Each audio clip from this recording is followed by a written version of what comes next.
Hey, welcome to Invisible Walls. We got a pretty cool episode today, some Kickstarter stuff, some behind-the-scenes stuff with some special guests, and some big games and some not-so-big games, and E3 predictions. But let's start it off with a special guest here today, Shola Akanuso, which I think I said that somewhat correctly. You said it right. Cool. Shola is the guy behind the Shift NeoGAF documentary, the Shift Evo documentary, and the Shift What is League of Legends documentary. Thank you for joining us. Thank you for having me. I'm sure the people that watch Invisible Walls probably have watched at least one of these, if not all three. They're pretty cool. Right. I mean, if you're in the... If they haven't, they should. Yeah, in-depth video game stuff with beautiful cinematography. Thank you. I can't take credit for that. My cinematographer. That's your friend, right? Carlos Jackson. Yeah. Yep. Mm-hmm. It looks really, really good. Yeah, does good work. And I guess one of the questions that's going to kick it off is, I think the NeoGAF one is, as good as the other two were. I think NeoGAF would kind of...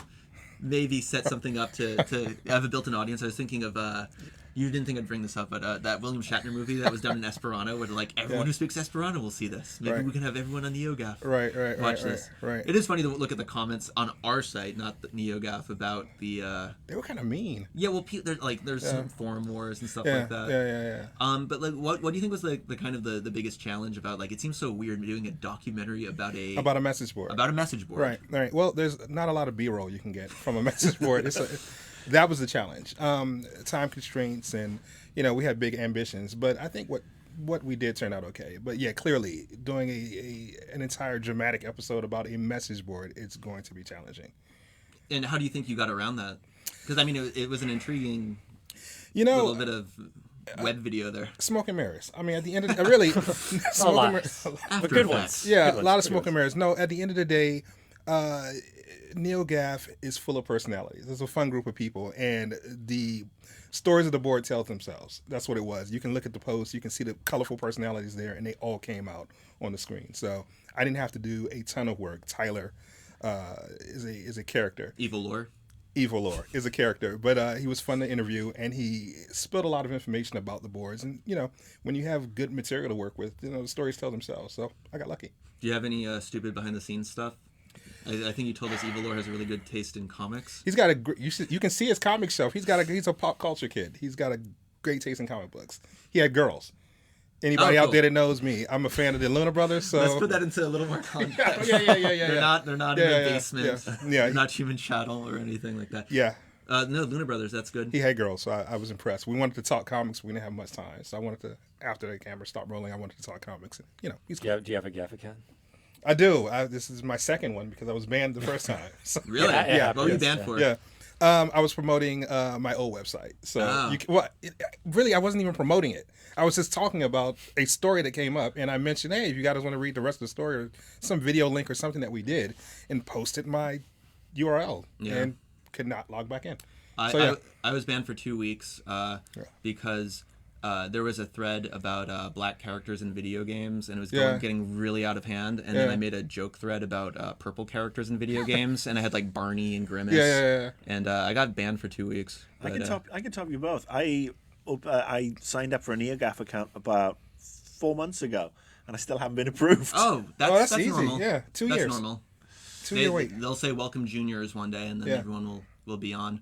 Yeah. 4 months. That's not too bad. It's worth it for the search functionality, though, which is now up to every 30 seconds. I'm a big fan of GAF. I mean, there is a lot of people on there who are special, but there are some really good people who do present interesting arguments, especially from what I do with Annoyed Gamer. I mean, the last couple of shows have been posted up there, and having discussion or just watching discussions, because obviously I can't interact with them, unfortunately, but just to see them deconstruct a show and offer different perspectives is actually really cool. I mean, once you weed out the nut bars that you get on every site, I'm more and more. It's funny, when I was in Games PR, I wasn't a big fan of GAF. I wonder why. Well, no, I mean, yeah, because it was kind of a pain in the ass. But now I've sort of crossed back from the dark side. I actually have a newfound respect for, a lot of the people on there. And, I think it's about time somebody actually did throw a bit of light in there, because GAF does have this, people who don't go there, it has this negative perception that it is just a bunch of whiny ass fanboys. And it's not. There are an inordinate amount, and that's my big word for today, of lucid people on there. Well, they're very passionate.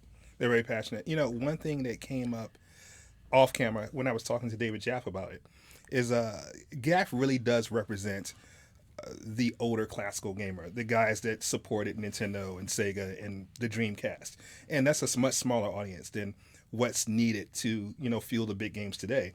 And what I asked David off camera is why isn't that enough anymore?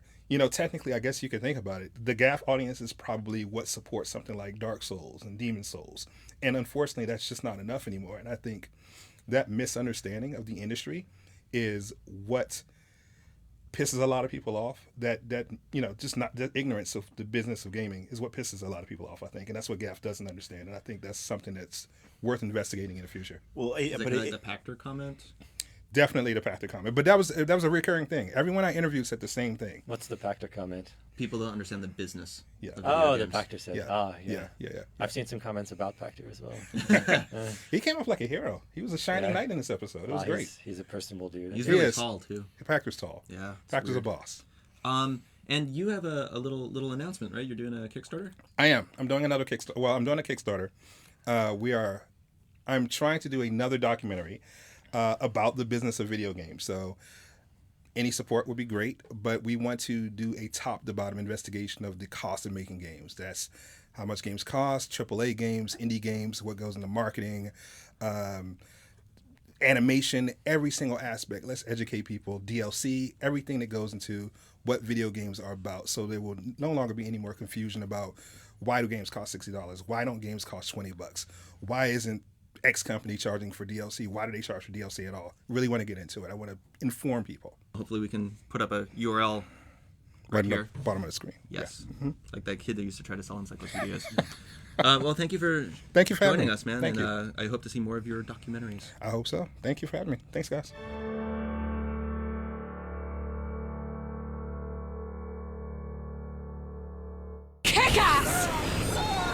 Not to totally rehash the review, but like, how could have they made Remember Me something that was a little more palatable? Well, I mean, I think it's a game that's really, they have a lot of interesting ideas and they put a lot of effort into world design, and just in terms of craft, in terms of making a game, it's just not quite up there. And this is the studio's it's their first project.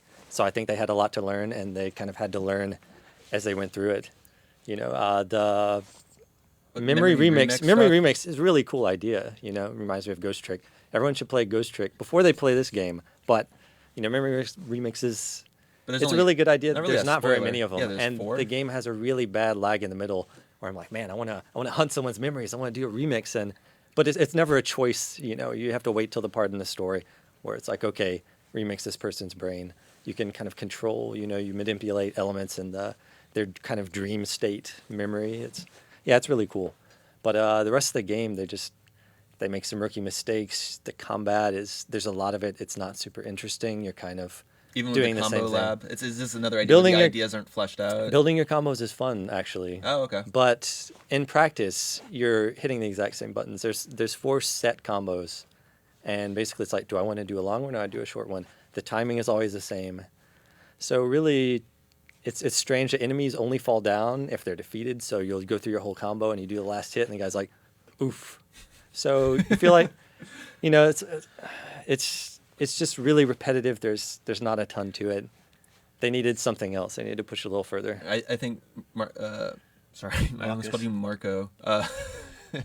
5 years. Marcus, I think you told me like you kind of liked the first 2 hours, and then after Yeah. that it was like, what's going on? Well, that's the thing, and I'm totally with Justin. I mean, it has, and that's not illusion. I am agreeing with Justin 100% here, because the memory remixes, and in the first 2 hours, you do a lot of different stuff. You start to learn the different combo, unlock the combos and unlock the different components of the combo. So it's not necessarily you're not inventing a brand new combo, but you're putting in, all right, well, this button will give me a 20% health boost, this one will give me a cooldown on something else, this one will increase my damage. So all you're doing is like just rearranging the pieces in the recipe inside the same meal over and over again.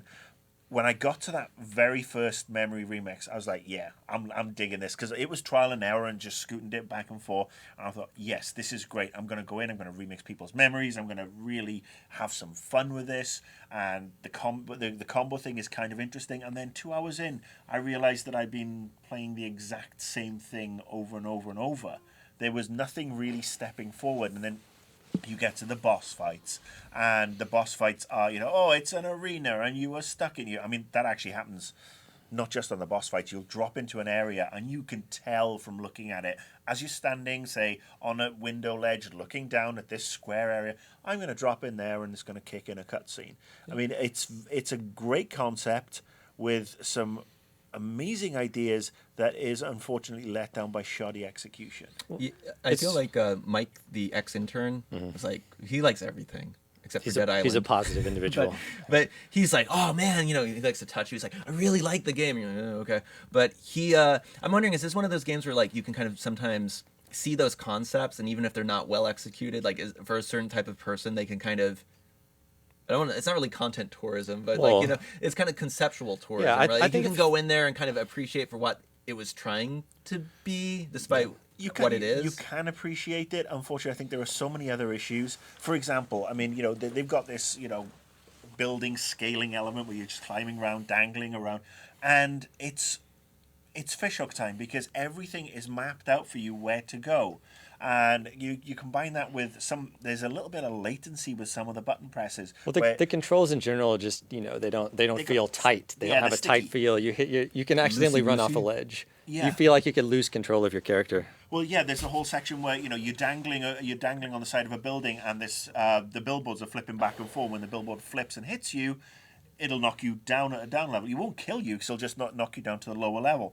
But you press the button to shimmy across, and then press I think it was the right bumper button to accelerate across, and then you stop thinking, I'm going to hit this point where it stops revolving, just before it starts revolving again, and it just carries on, and boom, I'm down at the bottom, and it's just rookie mistakes. From that sounds like a kind of core design stuff right there. Yeah.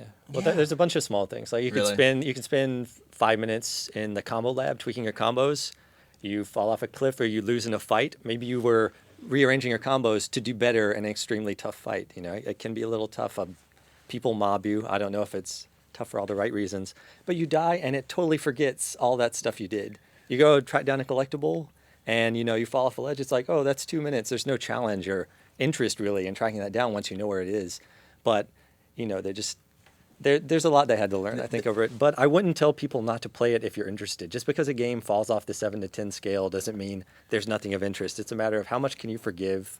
If you're interested in it, check it out. I hope these guys get a chance to do something else. Yeah, no, I think there was a lot of people here who were optimistic for it. I think we were all pulling for it after hearing the story that they'd shopped it around a number of publishing houses who turned it down on what the development team claimed the basis of it having a female protagonist. And we can have some great female protagonists, and there are some strong characters in here, and she is really. There's some cartoony characters. Yeah, I was going to. This does lead to my 2 quick points I wanted to make, where I keep coming up against these big French-made games that have a lot of interesting ideas that don't execute well. I'm thinking Alone in the Dark when they redid that in like 2007.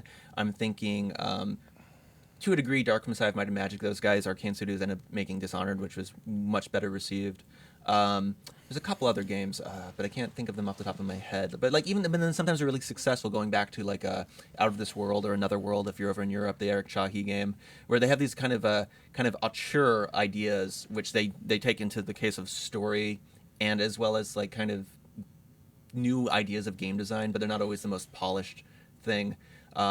David Cage, obviously, and David Cage is the link from kind of these weird games where the script in this game is maybe could have been relocalized. Yeah, you get the feeling maybe the person who wrote the English script is not native English speaker. It's not like it doesn't make sense, but little rough. It's like I learned my English from Hollywood type. I don't want to be insulting, but yeah, it sounds unnatural. It doesn't sound good. People say ridiculously stupid things. Yeah. It's just sometimes it feels a little bad. And even if the overall story is actually pretty decent. I thought it had some decent twists near the end.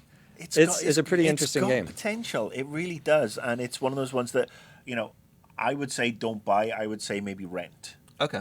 To get a feel for it. Although I do want to see a big a game featuring a big French maid. Yeah, whatever. Just fill out a damn form. Hey, continuing this kind of Kickstarter themed /E3 episode, we have a special guest, Gabe Durham. Hey. Thanks for joining us. You are doing a really cool Kickstarter, and it's called Boss Fight Books. Boss Fight Books. Can you tell us a little bit about it? Yeah, so Boss Fight Books is an independent publisher of books where each book is about one video game. And so different books are going to take on a different approach. Some of them are going to be more like game development history, like Darius Kazemi's Jagged Alliance 2. Others are going to be more autobiographical. The novelist Michael Kimball's writing one about Galaga, which is going to be So it kind of runs the gamut of the full games. gamut, absolutely. So where did this idea kind of come from? I was reading a book about games, about the history of Nintendo, and there was Game Over? Or It was. was it Chris Kohler's book? No. What was it You called? said that It's like the one, it's it was the blue It's one a with good the Mario on Jeff Ryan. Okay. And some parts were really interesting, and I just wished it would slow way down and just tell me all about one game. And I did a search for 33 and a third of video games, and I was just really surprised that it didn't exist. And 33 and a third is kind of these books about albums. Yes. That are very kind of personal usually.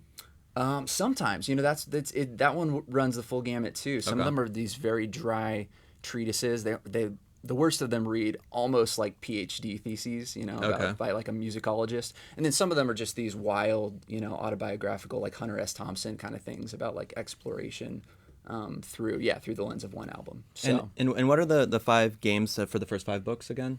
so we got Earthbound, Galaga, Jagged Alliance 2, ZZT, and Super Mario Brothers 2. And you're not writing any of these yourself. I'm not writing any of these. I might just have to write one eventually. What would you want to write?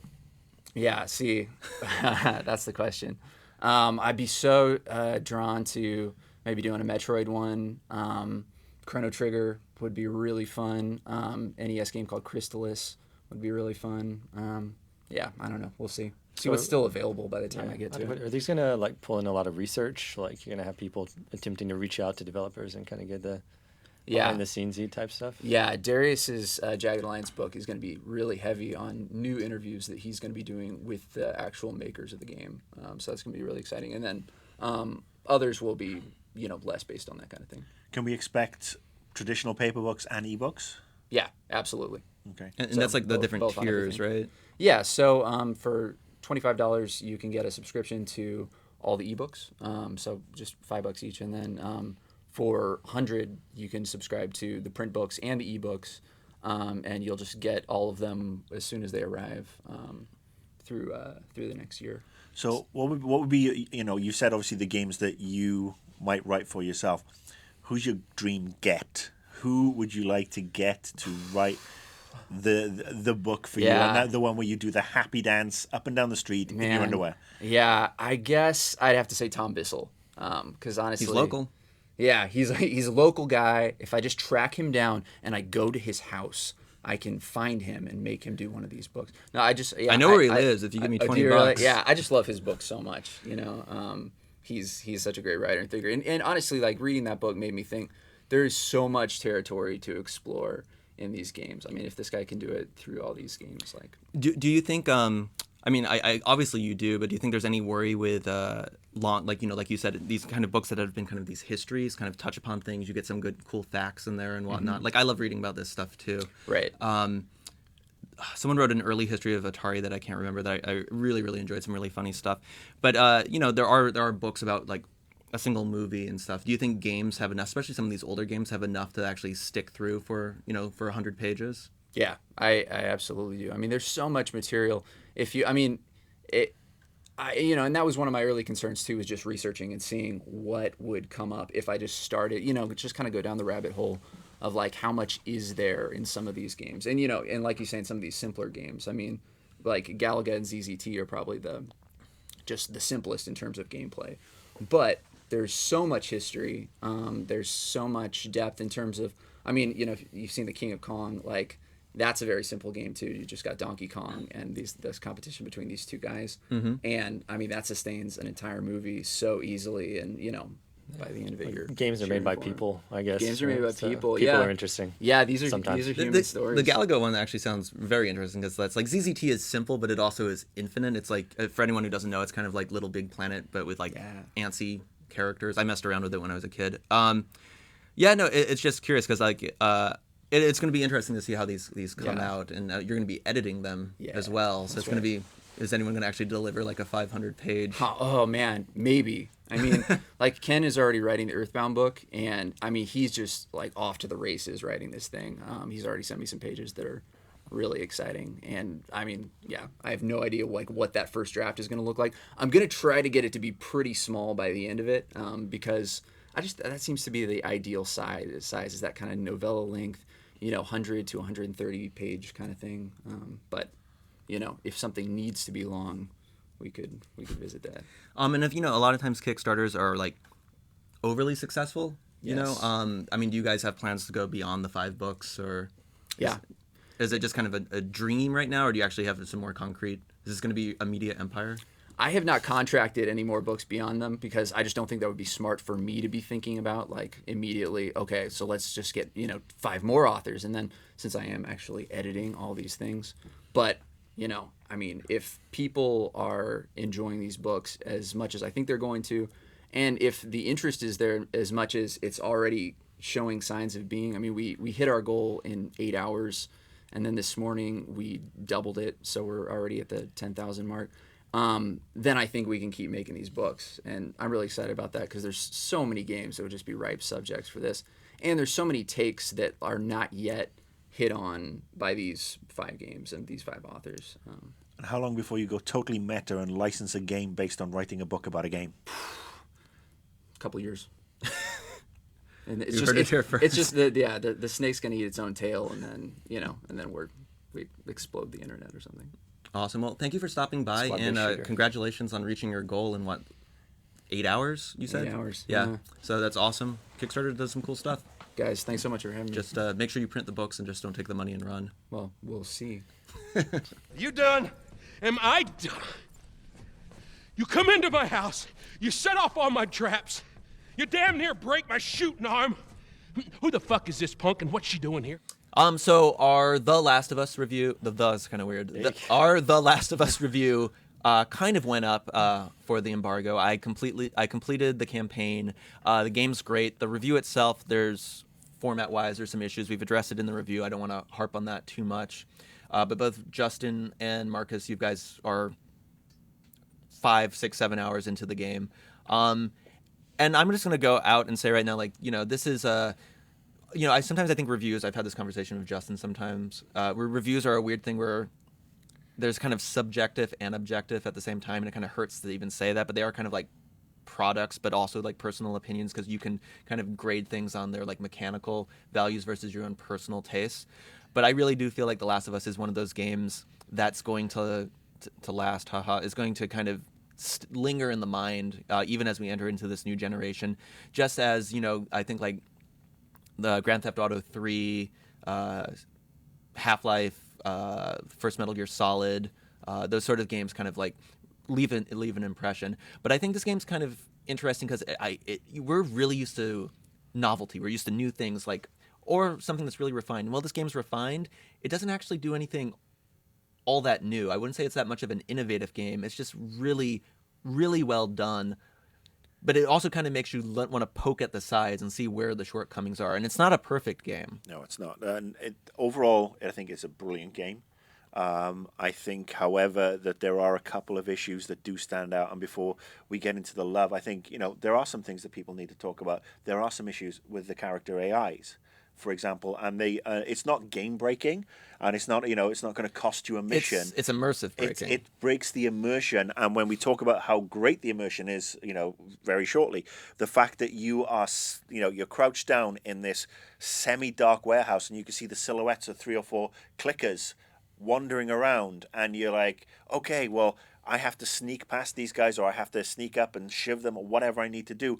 And one of the AI characters is basically shouting at the top of her voice, or when these things are supposed to be quiet, or you're supposed to keep out of their line of sight, and one of your AI characters can't quite lock onto a cover position because there's not enough space, and he'll just stand there in front of a zombie, and the zombie will ignore them. Mm-hmm. And I think those are unfortunately technical limitations, perhaps that we get because we are working with we are looking at 8-year-old technology, and perhaps that will change. But the thing they're not game breaking, as you said, they are immersion breaking, and those are the only things that stand out. And I find it ironic that not many people have called those out, and I think that's where it becomes more.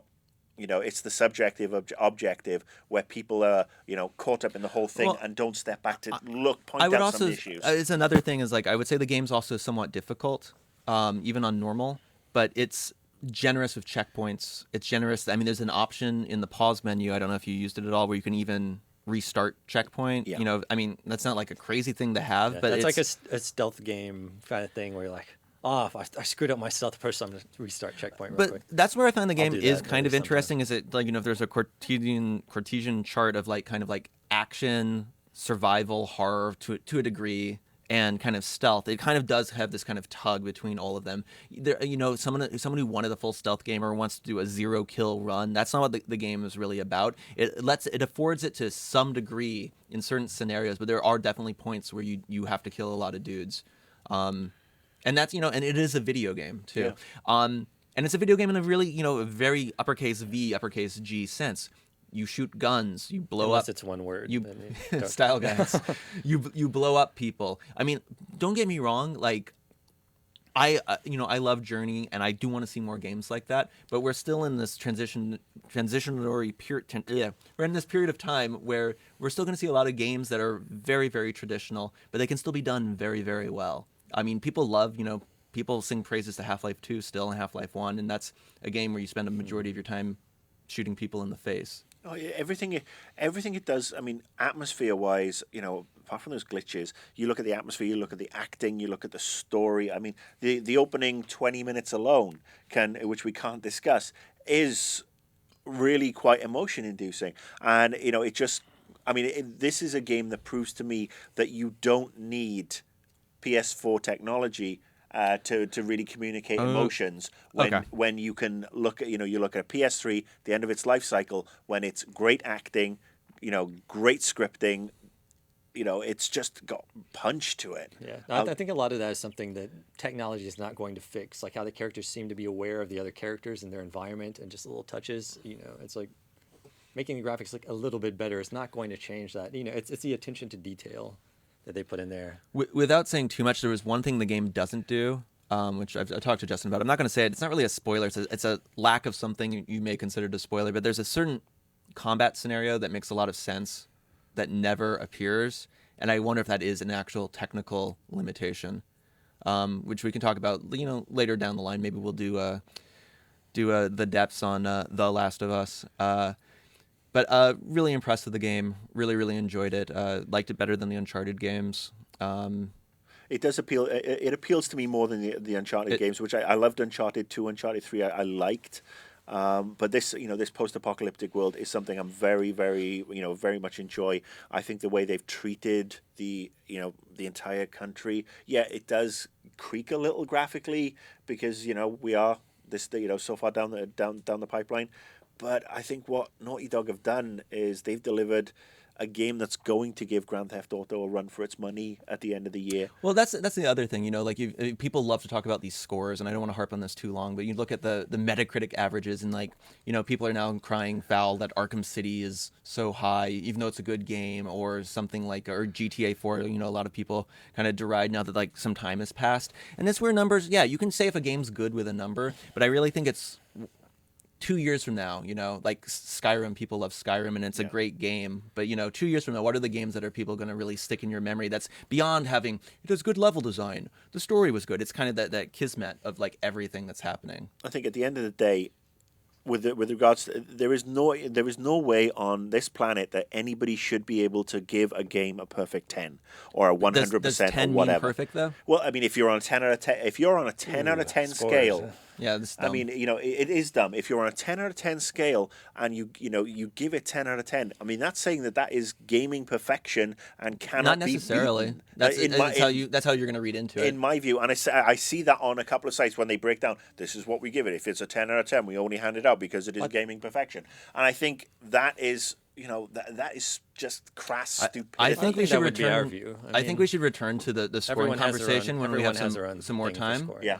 But I would like to move on to the E3 stuff. There will be more of The Last of Us. I hate saying the Last More of Us. That awesome. The No, Last I of mean Us. it's still The a end, it will. brilliant game. It's something that is a great treat for, and continues Sony's track record of releasing great PS3 games. Why buy a new console? Well, let's talk about that. Buy this. So going on to E3, last week we talked about the third parties. Let's talk about the first parties this week, and let's start with Sony. I think they're kind of in the prime position right now. I think we'll talk about Nintendo later, but I think all eyes are really on Microsoft and Sony, and Microsoft is not in the core consumers' good graces at this point. So is Sony going to take advantage? Are they going to poke fun? Are they going to deliver the games? Do they have the capability? I hope all of those things will happen. Are you Team Sony right now? No, for E3 drama, that's the best. That's the best possible case. I want to see people, making jabs and talking some shit. It's going to be Hatfields like versus it. McCoy's gaming style. I think, I hope Sony can bring it, and it's not because I want to be Team Sony or anti-Team Xbox One. Said this before, and I think everybody at this table everybody's Team Games. And that's what we want to see. We want to see people bring the games. I think Sony have the capability to not mess it up. But they also have the capability to totally screw the pooch left, right, and center. Because, again, based on stuff they've done in the past, I mean, the first 3 years of the PS3 were ridiculous. Well, even if they do screw the pooch, I think Microsoft's already been screwing the pooch, so it won't look that out of place. People That will be pooch like, can't oh, walk great. can't walk right. More pooch screwing. That pooch won't shit straight for a week. Bad Santa. Sorry. I mean, honestly, I don't know if it's going to happen. I would love to see, since Microsoft is in the morning and Sony's in the night, I would love to see Sony actually even reference Microsoft's press conference if something happens. I guess there's a degree of, what's that French word? Or German word, Schadenfreude? Schadenfreude for Microsoft at this point. But, I mean, you already got your Infamous, right? Yeah. For some reason, Gran Turismo is going to be on the PS3. But, I mean, are we going to see The Last Guardian? By this time our top 10 list is up. I mean, I'm still really hyped. We watched the trailer again yesterday for the MIA thing, and I was I saw a thread so and it's good. like a store somewhere in South America that never puts boxes of games that aren't confirmed by the publisher has put a Last Guardian pre-order box, something like that. And I was like, yes. I can't help myself for getting excited about that. I want to see it. The Last Every Guardian. year I want to see it. The Last Guardian is somewhere with Jimmy Hoffa. I mean, and Waldo. Yeah, we'll find Waldo one day. I think Elvis might be more fair. Because some people think Elvis might be alive. Well, yeah, I think Last Guardian. Elvis is playing Last Guardian right now. He's the only one who can. Sony, all they have to do is come on and just clarify the points that Microsoft have stumbled on, and then deliver the games. And Sony's had good press conferences the last couple of years. They've been long, but they've been, they're going to talk about the PS3. They're not going to fucking talk about the PS2 anymore. But I think they realize that they really got to bring it. I think in retrospect, now that we saw the Xbox One reveal, PlayStation meeting wasn't that bad. No. I think I probably gave it if we said letters, I think I probably said a C or something. But they got an A for effort, I think. It's pretty good now in retrospect. They showed a bunch of games. I think I was maybe just less impressed with actually seeing, the Killzone demo. It was like, oh, it's cool, but I wanted to be wowed. Deep down, still, I think we're all kind of from a visual, and I think for a lot of us here at this table, from an aesthetics level, look pretty cool. But yeah, how many transistors do they have? 8 gigs of RAM. It was one of those ones where they had more content than. In comparison to Microsoft, they had more content than we expected, and it was just the style was a little bit wobbly. The thing I would say is don't forget the Vita. Don't forget the Vita this year. Bring Why? No, forget the Vita. Well, why? no, I mean remote play being They had that on the PlayStation 3. It seemed cool then. They're talking about ramping They've had it up. cross-play on these games right now. There are a lot of people out there with a Vita. I own a Vita. Yeah, I have one too. I played Guacamelee on it. I still play Super Stardust. But no, I think the Vita can have a place, in Persona. With the next gen. And if Sony make some smart moves, whether it be bundle or price drop or whatever, to get the Vita going, that could be something really cool. And I'd love to see that handheld get one last try. I think now it's a matter of let's do something for people who already bought a Vita rather than the hopeless let's sell many more. Well, they could give the press. Yeah, but you're units. feeling screwed, aren't you? Well, no, that's the thing. Give the games to everybody. So get the games out to everybody, but also try and get more Vitas out there so you have more chance of playing multiplayer or whatever. And if you're going to buy a PS4, you'll want to buy a Vita. It's a well-designed system. It is. But it's So Microsoft, have you guys seen the leak of the logos? It had Spartan. I saw a bunch of it had leaks. Halo Spartan Assault before that game was announced. Hasn't that been proven to be one of those? People are saying bullshit, but it had the Spartan Ops or had the Halo Spartan Assault, the Microsoft Surface game, before it was announced. Well, so there's nothing really super interesting in that image to me, anyway. Well, I mean, I feel like Dead Rising was a game that really turned a lot of heads with the Crackdown 3? Xbox. What? Crackdown 3? Crackdown 3. There was the orbs in the Xbox One meeting on Fable the thing. 4? Yeah, I mean, I guess I forgot Lionhead's that still image. around. Okay. Yeah. They've got some stuff. Yeah, Fable 4, Banjo Kazooie. I mean, we were talking about 3D platformers, I don't know, a couple of months ago, and how they're kind of dead in the water. I mean, who knows? That Nuts and Bolts wasn't, but I have some personal vested interest in that, even though I don't think it's going to really blow anything away. There's a lot of rumors. We did our Rare top 10 games we want to see Rare make, and now like Rare is supposedly going to be hopefully blitzing us, even though who's Rare these days? Ryan, I think They're a logo. Ben Stiller was photographed at the convention center. I think Vex 2 might be Ooh, coming. So Vex watch 2 out is for really that. good. Well, what Michael about the liked Vex. Respawn leak is the best one, though, right? You mean the Game Informer stuff? Titanfall. Yeah.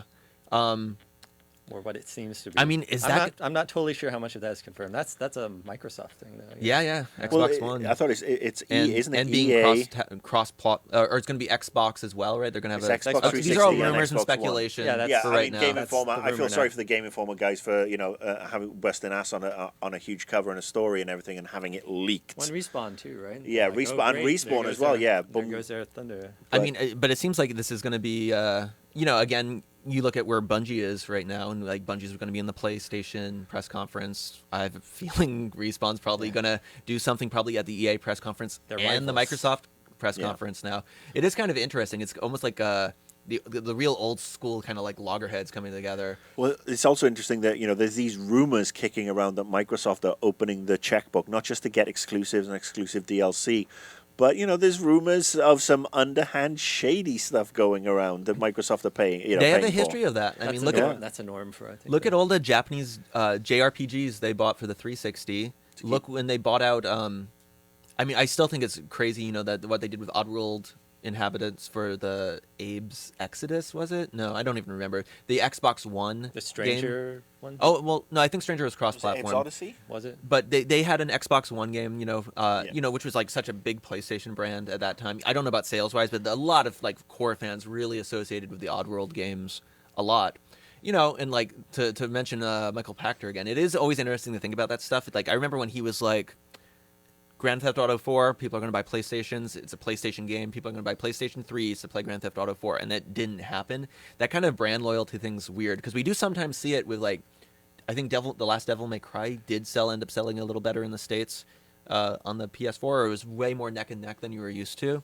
But for these bigger games, I think it's just like it doesn't matter What as about much. Destiny? I mean, what about Destiny though? Destiny is the one that is Bungie, Xbox, who have been associated as synonymous with the Xbox since launch, that is now hitching its wagon to the PS3. I mean, yes, we know it's coming on Xbox 360 and Xbox One, but they were at the Sony reveal. They will be at the Sony press conference. How does that impact that core Halo audience? I mean, if the cool stuff for Destiny is going to be on PS4. I think the core Halo audience kind of became the core Modern Warfare Yeah, I mean, audience over the last couple of years. Is Halo 4 players the core Halo audience, or Because I think a lot of There's people fans. dropped Don't off, get me yeah. wrong. I mean, the game sells really well, but I mean, I even remember when Modern Warfare 1, when Major Nelson would post the online activity, and we were.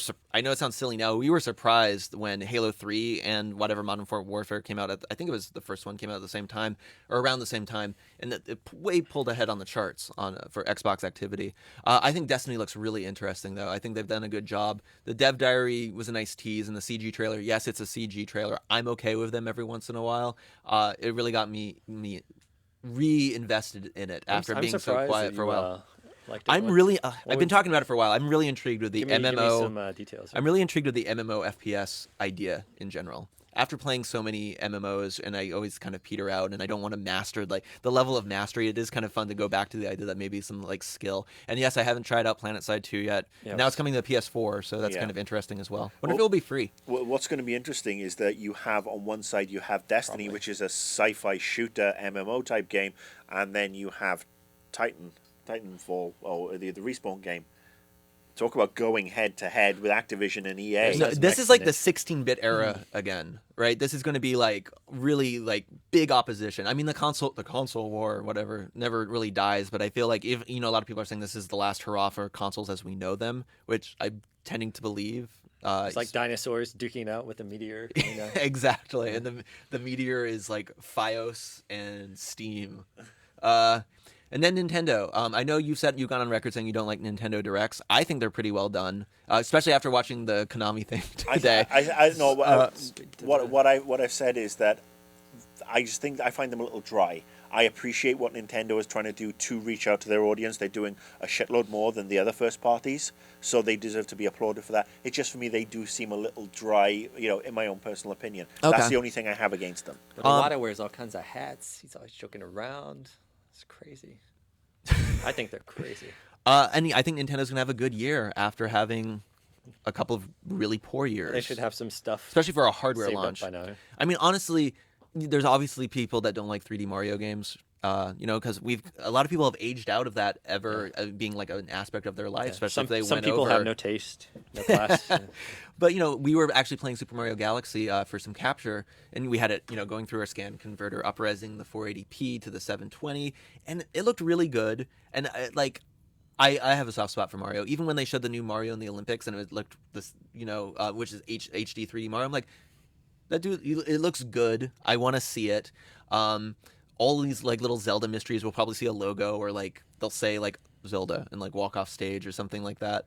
I think we're gonna see Nintendo bring their big guns. I don't think we're gonna see Nintendo really announce anything new. I know there's a lot of rumors that Retro's primed to finally show something, and Smash Brothers is kind of new, in that it's. I meant like a new IP, I guess. Oh, a new IP. Yeah, I know. There's rumors. Smash Brothers, of course, huge, right? Like as much as people say they don't like Brawl, like. Everyone still really likes Brawl. Sometimes Nintendo can, win E3 with just like two things. They can do two things, and because they have so much cash in those franchises and stuff, they can make a big impact. So maybe they'll do that. Who knows? That's what I want to see. Everything. Do you think Nintendo? I mean, Nintendo hasn't done a real new core franchise in such a long time. Do you think it's a possibility? They could blow us away. It's possible, but not probable. I think because they're not holding a press conference this year. I mean, they're doing the Nintendo Direct. They're doing a little thingy. Yeah. I don't think they will have perhaps a new franchise, but it would. I mean, yeah, we do age out of Mario. We do get a little bit sick of Mario, Metroid, etc. Well, I just mean like the younger audience too. Ad nauseum. Where's my gritty experiences? But I also think that if they do have a beautiful, really cool take on Mario this time around, we'll be there. We will be there, and we'll want to try it out. I think Nintendo's biggest battle at E3 is to show that they've got the third-party support to justify people buying their console. Yeah, it could be the GameCube all over again. And they're going to have even without EA. There's the price drop that everybody's talking about. That we'll see a price drop. Do you have a Wii U? I have a Wii U. Okay. I haven't played it since Lego City Undercover. Right. So that's E3. Any other thoughts on the big guys? You think? I mean, at this point, they'll announce maybe some release dates, maybe some prices, maybe shed light on the DRM stuff. But I mean, I feel like the cat's out of the bag for the most part. We still haven't really been. What's the PS4 look like? Right. It's an obelisk. Which will be bigger? Vertical, totally vertical. Which will weigh more? Tonnage.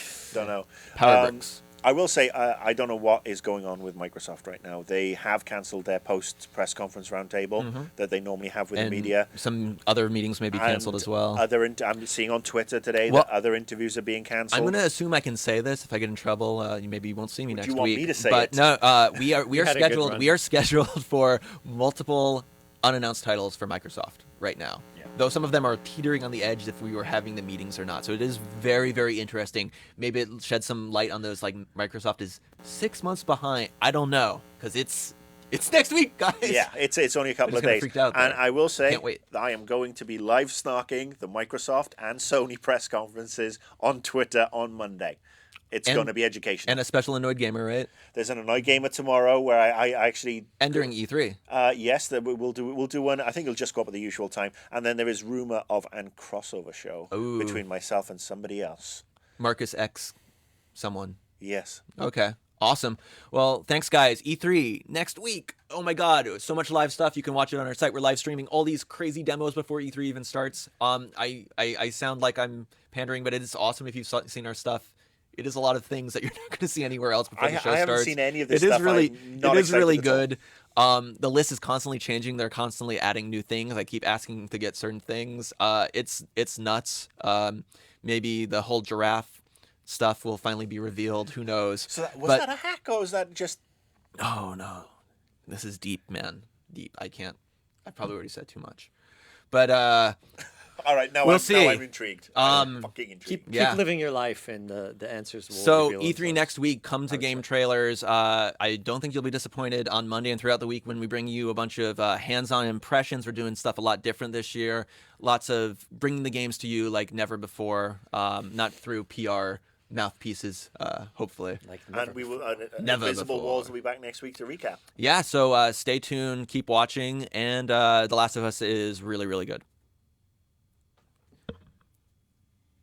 What ended up being the deal with the TV?